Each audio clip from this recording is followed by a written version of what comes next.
So what I want to show you right now is a little story that's a snapshot of where we are right now, the kinds of attacks that are happening because attackers look for a way around the technology. They know there are limitations on the technologies and security within a business or within a service or product, and so they look for how to get around them. Where can I get to the human that will give me access? And that's where the story starts. So we have Jen in a regional office answering a phone call. And she learns it's from John calling from the IT department at headquarters. We've noticed some serious errors on the computer network. It looks like they're coming from your computer. Could you please do something for me? Just click on the start menu, then accessories and event viewer and administrative events. Everybody sort of knows where we're going now, right?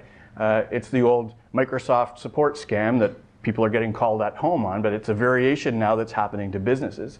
So you're getting calls in remote offices from people claiming to be from the headquarters IT. So if people aren't up to speed on these kinds of threats, they will fall victim to them.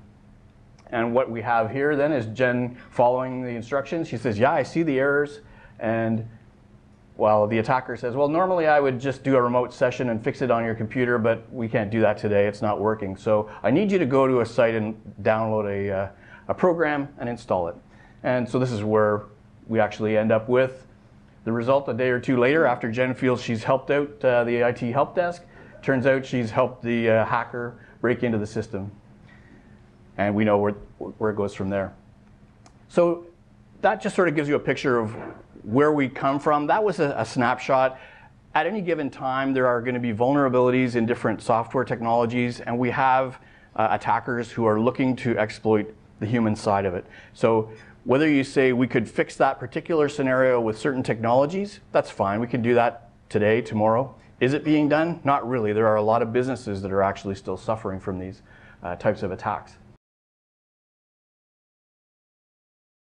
One of the things that we are doing more now is providing video clips for scenario-based training. We find that this helps a lot with people's engagement. If you're starting to train someone on a concept of a lost USB drive and its impact, we start by telling a story in a little animated clip. Or we can do things like the scenario that I opened with here as an animation as well. Those kinds of scenarios or case studies provide us with a basis for then talking about the risks, the attacker's goals, and the guidance that we provide in the policies. So it's not just repeating the policy requirements, it's trying to engage people. We can also simulate data entry, spoofed forms, for example, trying to capture information that people might click on and put data into their forms without putting all their attention on whether or not they're in the right place. And then, of course, we can report on the results from those campaigns and provide sort of some kind of trend analysis to see how we're doing.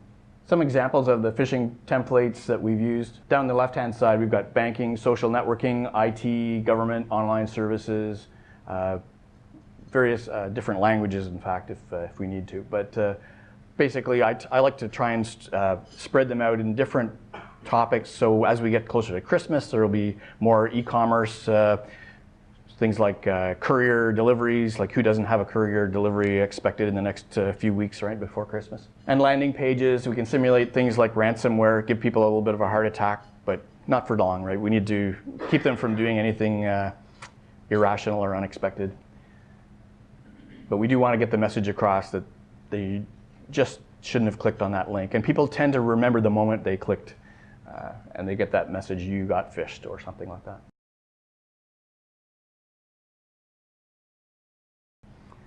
So next would be social engineering security assessments. Once we've done the basic, catching the low-hanging fruit in terms of training and assessments, we're going to be looking at more complicated types of simulated attacks. These are things that businesses that have a lot at stake for particular functional groups, for example, those people on customer support who have access to the operational databases. We want to just see if attackers' methods could work on these people.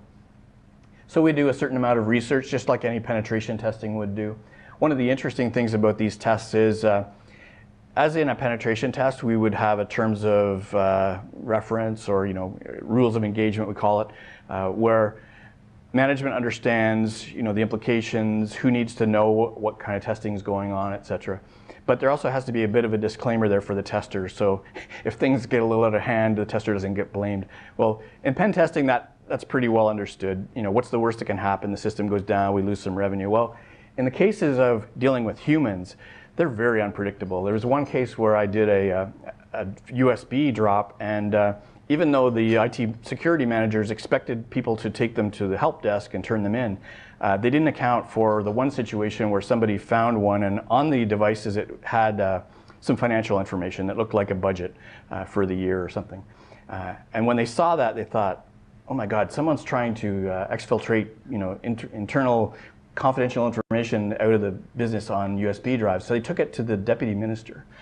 And that kind of was not an expected outcome. So a little bit of unpleasantness trickled down to the manager who had hired me to do the job. So this is just one of the things we learn. We have to be a little careful on the rules of engagement for these kinds of things. The value, though, is to understand what kinds of open source approaches an attacker might use, what kind of information is publicly available about the organization or about the people. So what's on their Facebook, their Twitter.